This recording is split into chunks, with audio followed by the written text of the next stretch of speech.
All right. Hello, everybody, and welcome back to Build Amazing Things Securely. I'm Laura Bell Main, and I am really excited today because it's not just a guest, but it's a friend that I have on the show today. And he'll deny this now because that's what you do when you're a friend on the internet. But I'm joined today by Paul McCarty, who is CEO and founder at SecureStack. Hi, Paul. How are you doing? Hey, Laura. How's it going? I am good. So, Paul, the audience don't know you as well as I do. And so instead of butchering your intro, as is traditional, who are you as a human, Paul? Yeah, thanks. My name is Paul McCarty. I'm originally from Detroit, Michigan. I have lived in Australia full time, which is where my company SecureStack is headquartered since 2016. The company is entirely in Australia. My background is I have helped people build application infrastructure at scale for years. Done a lot of compliance work. I'm sorry. And so, yeah, I know, right? Yeah. We'll get into that later. But beyond that, during the 2000s, I took a break from IT and InfoSec and tried to be a professional snowboarder. And I lived in New Zealand for a brief period of time in 2008. And that was fun. That was good times. My wife and I traveled the world snowboarding. But then we started having kids in 2015. And as you know, that changes your life. So we're bunkered down on the Gold Coast in Queensland, Australia. For those of us in the global audience who don't know, that's a terrible, horrible place. It's just full of white sandy beaches and beautiful nature. And it's a horrible place. We feel your suffering, Paul. We have lots of drop bears. Don't troll our audience. That's just mean. Right. Okay. But to the point of it. So as you know, folks, on this podcast, we're here to talk about the amazing technology that's being built in the world and how we can work security through it to make sure that that technology sticks around a while so that it can do what it does without hurting people, data, or systems. Now, Paul, you've got a bit of a different perspective because you've been around this a long time. You've been, in the compliance space, you've been, a practitioner. So I'm going to take this a little bit differently, and I'm going to ask you for your dream, if you will. What technology do you think the world needs if it's going to really build this amazing future that we want to have? All right. So I have a team of software engineers. We're building a SaaS platform. If I could say, heavens, give me the most amazing thing in the world, what I would want is I'd want the ability to be able to write, deploy software and not have to worry about any security, not have to worry, and for everything inside of that to be visible to me and for me to understand the relationships between those things, and for me to be able just to say, push to prod. That's what I would love. That's a pretty cool dream. I like that dream. It's not quite an ice cream dream, but it's a pretty cool dream. Okay, so we don't have this right now, do we, Paul? There's nothing that does this. There's no magic boxes. So we don't believe in magic boxes on this podcast. So I thought that's the point. I thought we're speculating about magic boxes. Oh, yeah, we're inventing them in our heads, but they don't actually exist. There's no black box with a little red button on it. Right. So what do we need, though? If we were going to try and pull this together, what technology is needed? What do we need to be able to do to actually make that dream that you've created there reality? And where are the problems in it? Where's the challenges?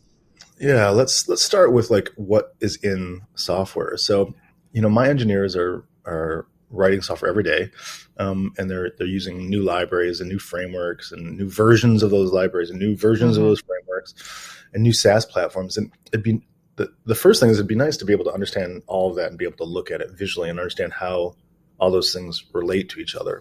And then if there's doesn't my package file do that? Can't I just Well, that's like saying, hey, I'm talking about the whole car and I'm looking at an inventory list for what went into the wheel, right?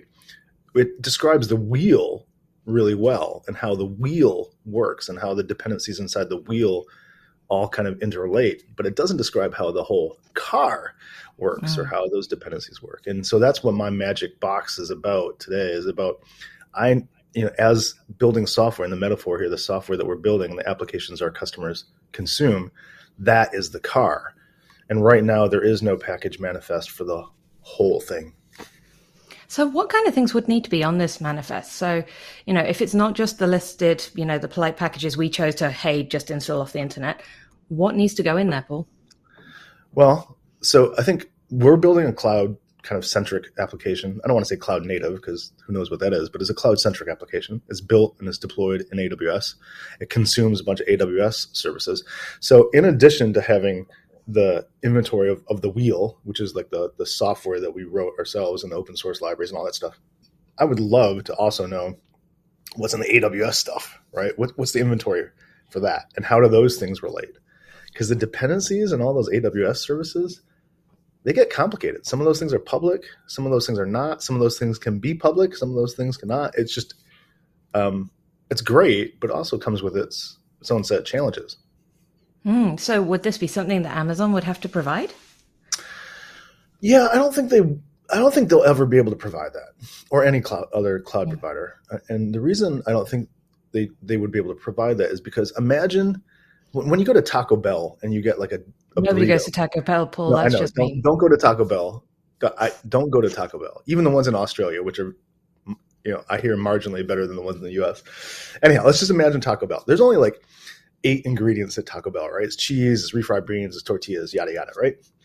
The problem is that Taco Bell could tell you maybe what's in each one of those ingredients. But when you put all of that stuff together, right, and you make it your own way and you cook it in your own way, that's something different. And the applications that we're building using AWS services or GCP or Azure, any of the cloud providers, we're consuming those in our own way. We might be consuming one service. We might be consuming 100 services. And the way that we configure that is kind of up to us. And that's where this whole shared responsibility comes into, which a lot of people say, but they don't really kind of internalize what that means. That means that if you consume this stuff, the way you put it together, the way you make your burrito, that's on you. That's entirely on you. Now, that's really interesting. So what we're doing is we're taking it from the idea that it's just about the components that you've used, your libraries and your frameworks and whatever, but it's also the combinations in which you've applied those and how you've configured those. And now I'm a bit of a data nerd, as most people who've listened to this podcast will know. Like my brain's gone to permutation maths here, and that's not a good place to be at 9 a.m. That's a lot of permutations when you think about how much configurability there is and customization there is in any of the technologies you're using in your stack. Yeah, 100%. Like the number of permutations, to your point, it's vast. Like even something as simple as you put a JavaScript app, a front-end app, in an S3 bucket, and then your S3 bucket is the origin for the CDN in AWS. Right. This is a really, really common pattern. Many people use that. We use that. It's very, very common. The thing is, a lot of people don't realize the way you share that origin from the S3 bucket to the CloudFront distribution, you're supposed to use something called an origin access ID, which says, hey, this S3 bucket can still be private, but CloudFront can use it in a special internal way. Well, guess what? Nobody does that, right? Oh. And that's just one permutation of a service that has been built you can consume it in a way that's secure, but people don't know about that. So they don't. They make a burrito that's got something bad in it, something that's insecure in it. Well, this is sad. It's 9 a.m. and I'm thinking about sad burritos. But let's take the magic from this. Yeah. So this magic box is looking increasingly unlikely, right? How do we do this? A girl can hope, right? So absolutely, I can hope for this thing. I think that this future thing that tells us what's in our software and whether it's secure or not is possible. It just means that we have to bring visibility to it using some set of tools, and that's still something that a lot of startups and organizations are working on. So bringing that visibility first, then understanding it, and then being able to kind of, pick apart the relationships and whether those things are secure or not. I think it's doable. I mean, that's my hope, at least. So let's talk about this a bit more because I'm really interested in the relationships between the technologies we build into other things, right? Because none of us want to or have the time to build everything from scratch, and that would actually be pretty dangerous anyway.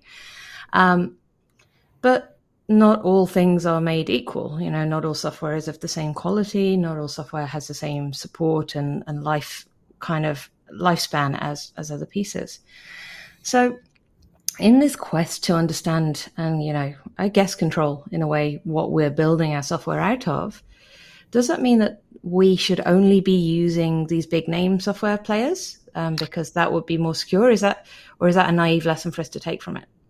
No, I don't think that. I think the reality is that the big orgs, they're making their own burrito, and we're assuming that burrito is We're 7 layers of burritos deep here. Pull up. Right. That it's not going to make us sick. But I think, as we've seen with some of the the things, the security notices from Microsoft and some others, not to call anybody out, this has been a big problem across all of our vendors, but these big organizations have problems too. And this is something I want to double click on something you said, which is, I think right now in the space, there's a lot of emphasis on open source, and specifically open source has been kind of made to be the bad guy, right? Like, oh, there's a lot of vendors saying, open source is your primary concern. And the reality is that, our SaaS platform and yours and everybody else's has a ton of open source in it, most of which is probably more secure because it's got a bunch of people working in the open together than some of this closed source stuff that does. So the other thing that I want in this magic thing that we're talking about is to get rid of the vendor noise and be able to just say, this is how you actually discern objectively what's in an application, all the things, the cloud stuff and the software, what it's consuming, how those things are interrelated, and if those things are secure or not. There's it's more than just an open source issue. And I think that there's a pattern, an anti-pattern, if you will, that we as a community do fall into from time to time. Between that closed and open source. You see it when people have an application penetration tested. So, you employ somebody, an organization, to come and test it as if a hacker was using it. Now, that's a subject for another episode in and of itself, and we'll talk to some folk about that.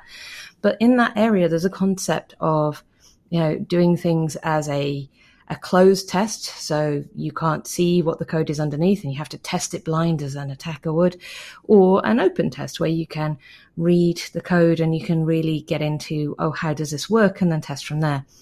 And in the old days, there used to be a lot of kind of shade thrown for those folks who did open tests because, well, that's cheating. Yeah.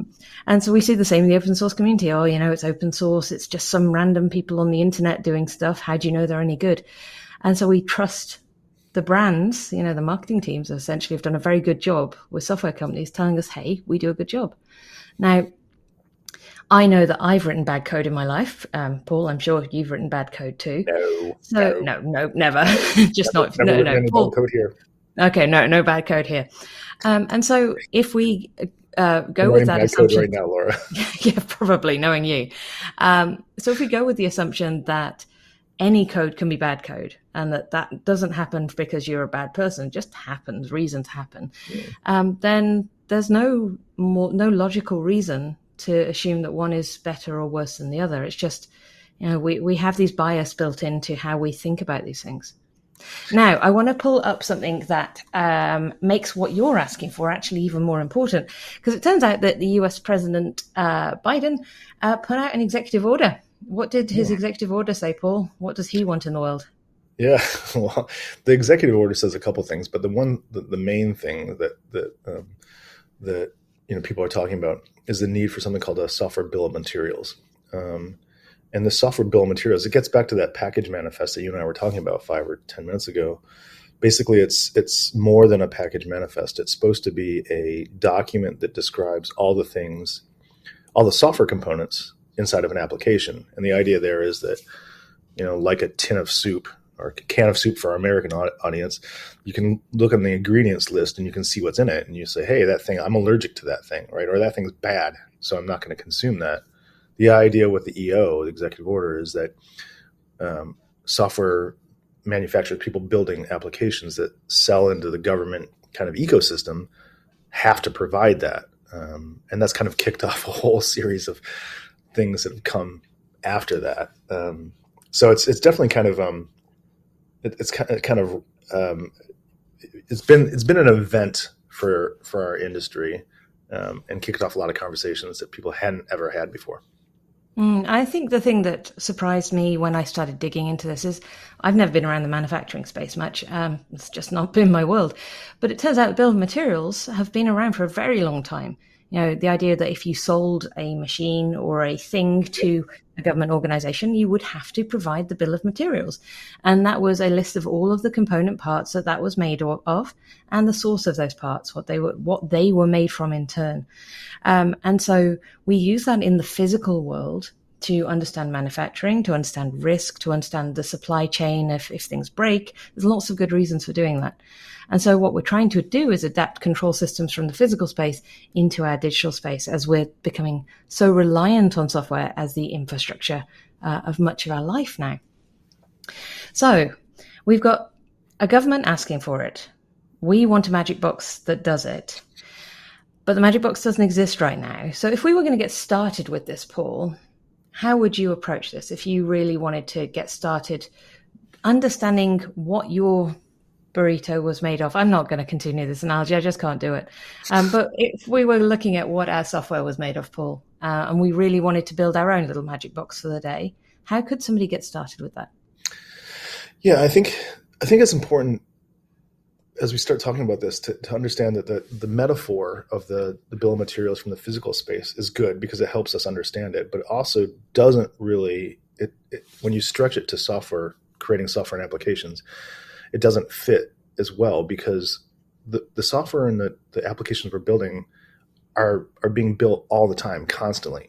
And that machine that you built and you sent across the country on a semi truck, that was built once, what went into it, and then you shipped it.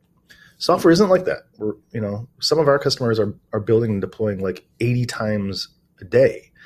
And so that means that the process has to be a lot more real time, that you're building these bill of materials. And so I think that's the first thing we have to understand, is that the bill of materials is not something you do once a year or once a quarter. It's something that you do every single time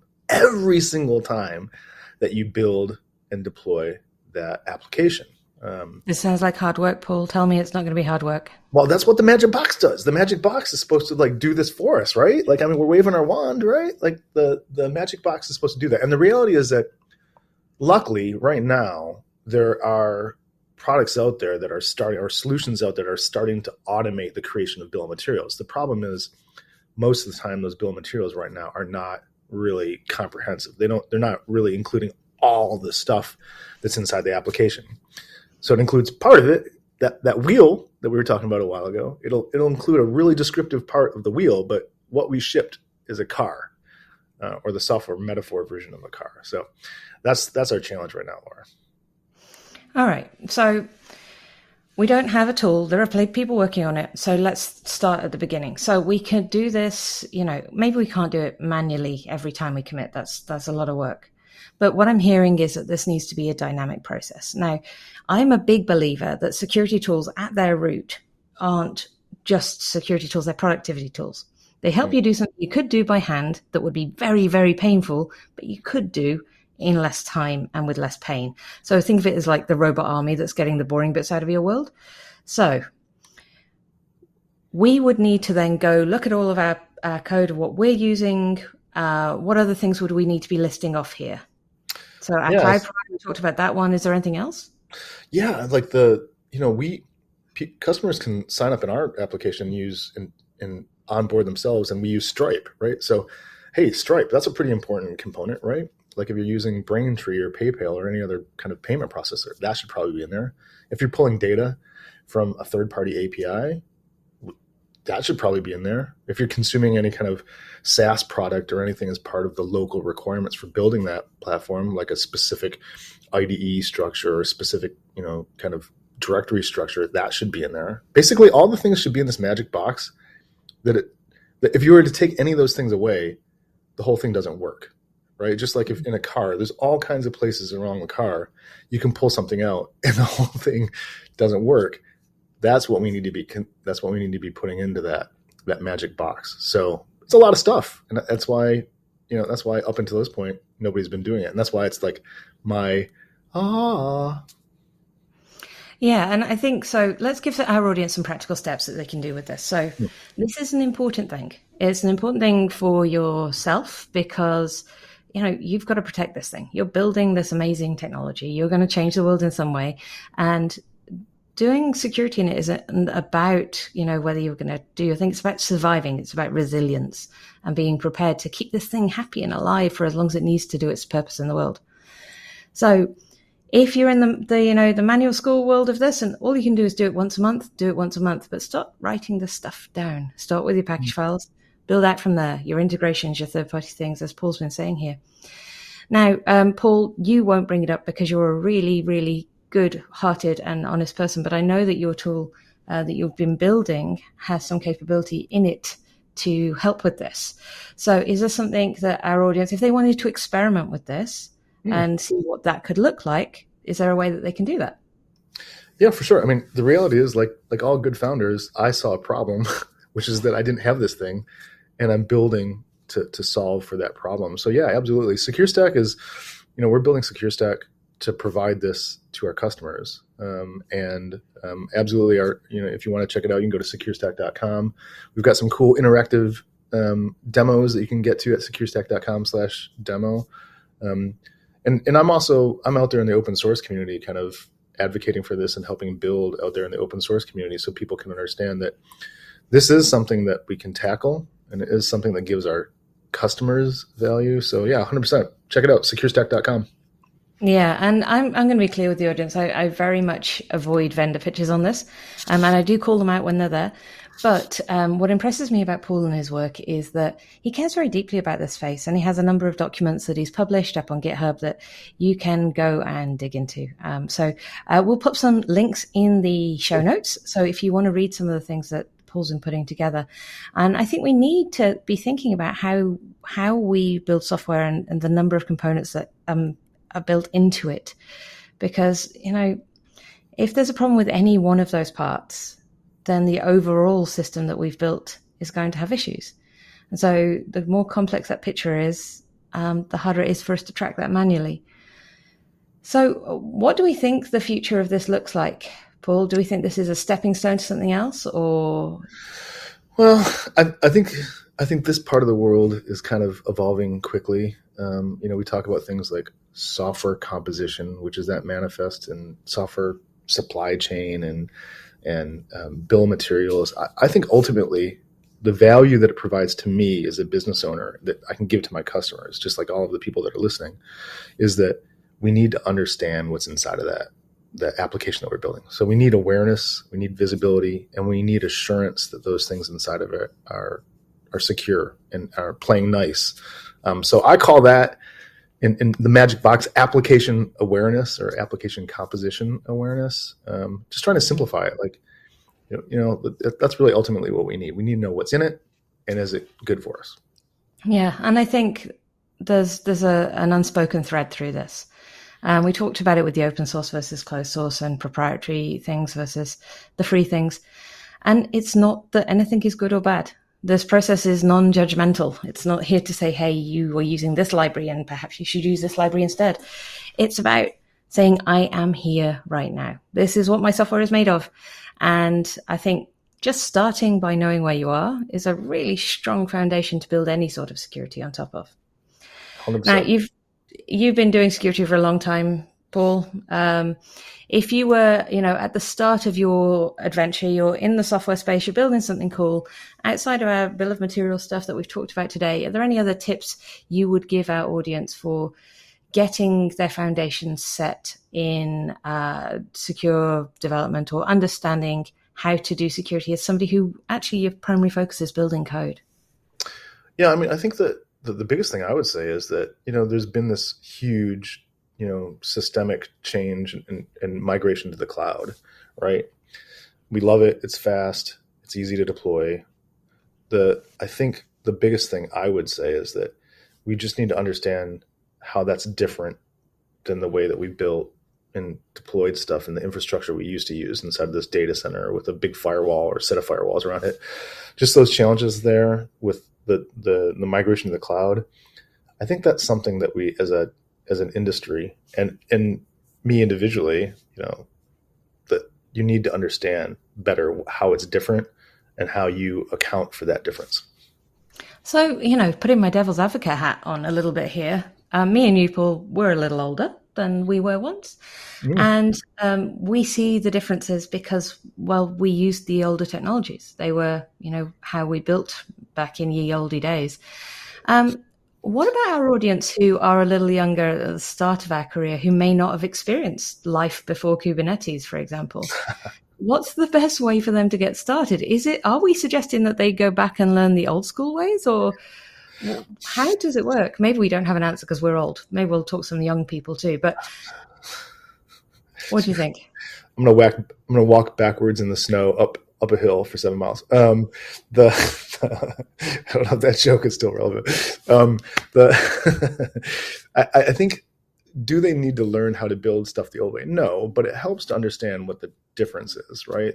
The reality is, and without going into too much detail, the main difference is that the way we used to build things was that we put them inside of a data center that had this hard outer shell, which was the firewall, and everything inside of it was really squishy and soft, right? And pretty insecure. And that was okay because the hard outer shell mostly protected what the soft kind of squishy inner bits, right? But in the cloud, there is no hard outer shell, right? Everything you have to build a hard outer shell around everything. I mean, Cognito and DynamoDB, and I'm picking on AWS, but all those things, most of them can be public endpoints and can be just out there on the internet. So one of the challenges I think that teams that are new to building applications is just understanding how, building in a public app, it comes with a set of challenges in AWS and in the public cloud.